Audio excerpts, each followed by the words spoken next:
അതിപരിശുദ്ധമായ നാമം വാഴ്ത്തപ്പെടുമാറാകട്ടെ. യെശയ്യാ പ്രവചനം 41 അധ്യായം 20 വാക്യത്തിൽ യഹോവയുടെ കൈ അത് ചെയ്തു എന്നും ഇസ്രായേലിന്റെ പരിശുദ്ധൻ അതിനെ സൃഷ്ടിച്ചാക്കി എന്നും അവരെല്ലാവരും കണ്ട് അറിഞ്ഞ് ഗ്രഹിക്കുവാൻ ഞാൻ ഇടവരുത്തും. യഹോവയായ ദൈവം രാവിലെ സമയം സംസാരിക്കുകയാണ്. ചില പ്രദേശങ്ങളെല്ലാം വളരെ ശൂന്യമായി കിടക്കുന്നു. ചില അവസ്ഥകളെല്ലാം ഇനിയൊരു മുള്ളും പറക്കാരയും പോലും മുളയ്ക്കാൻ യോഗ്യമല്ലാത്ത സ്ഥിതിയിൽ കിടക്കുന്നു. എന്നാൽ യഹോവയായ ദൈവം പറയുന്നു, ഞാൻ പാഴ്മലകളിൽ നീരുറവുകളെ തുറക്കും, മരുഭൂമിയിലും നിർജ്ജന പ്രദേശത്തും ഞാൻ ചില അത്ഭുതങ്ങളെ ചെയ്യാൻ പോവുകയാണ്.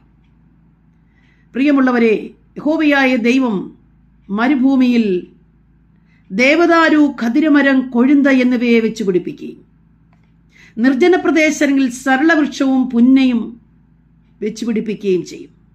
സൃഷ്ടിച്ചാക്കുന്നത് കണ്ടിട്ട് അതെ വ്യക്തമായി സൃഷ്ടിപ്പ് നടന്ന് കഴിയുമ്പോൾ അനേകായിരം ജനങ്ങൾ ഇത് കാണുവാനിടയായിത്തീരും. യഹോവ ഒരു അത്ഭുതം പ്രവർത്തിച്ചിരിക്കുന്നു എന്ന്. ഇന്ന് രാവിലെ സമയം എന്നെ കേൾക്കുന്ന പ്രിയ സ്നേഹിത, നിങ്ങളുടെ ജീവിതത്തിൽ മരുഭൂമി പോലെ, നിർജ്ജന പ്രദേശം എന്ന പോലെ കിടക്കുന്ന മേഖലയെ നോക്കി പലപ്പോഴും നിങ്ങളെ തന്നെ വേദനപ്പെടുത്തുന്ന വാക്കുകൾ പറയാറുണ്ട്. ദൈവത്തിന്റെ സന്നിധിയിലും വേദനപ്പെടുന്ന അനുഭവങ്ങൾ.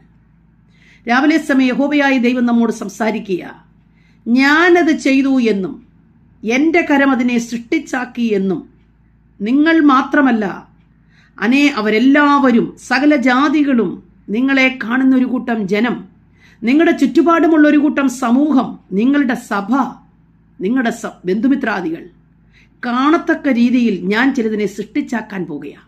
ഞാൻ സൃഷ്ടിച്ചാക്കിയിരിക്കുന്നു എന്ന് അവർ കണ്ട് അറിഞ്ഞ് ഗ്രഹിക്കും.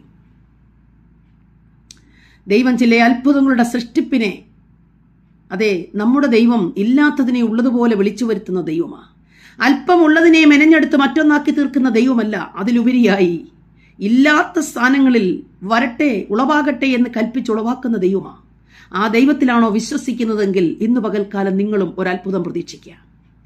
വേദനയോടും ഞരക്കത്തോടും ഇനി ഇവിടെ ഒന്നും മുളയ്ക്കയില്ല, ഇവിടെ ഒന്നിനും ഒരു ഫലം കാണുവാൻ കഴിയുകയില്ല എന്ന് തോന്നുന്ന നിങ്ങളുടെ ജീവിതാനുഭവത്തിൽ ദൈവാത്മാവ് പറയുന്നു, പുതിയതൊന്നിനെ സൃഷ്ടിച്ചാക്കി സകല ജാതികളും സകല ജനവും കാണുക, യഹോവ സൃഷ്ടിച്ചിരിക്കുന്നു എന്ന് സകല മനുഷ്യരും കാണത്തക്ക രീതിയിൽ പ്രവൃത്തിയായിരിക്കും. ആമേൻ.